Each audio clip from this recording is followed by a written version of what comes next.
શું તમે જાણો છો, ભગવાન રામે રાવણને હરાવતા પહેલા ભગવાન શિવની પૂજા કરી હતી। સીતા માતાને રાવણે લંકામાં બંધક બનાવી હતી।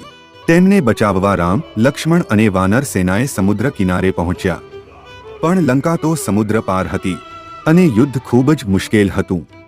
ત્યારે રામને તરસ લાગી, પાણી લાવવામાં આવ્યું, પણ પીતા પહેલા તેઓ અટકી ગયા।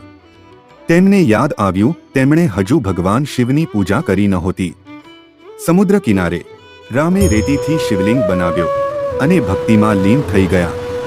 તેમણે પ્રાર્થના કરી, રાવણ શક્તિશાળી છે, તમારી કૃપાથી હું કેવી રીતે જીતું। ત્યારે ભગવાન શિવ પાર્વતી સાથે પ્રગટ થયા। તેમણે કહ્યું, રામ, તું વિજય બનશે।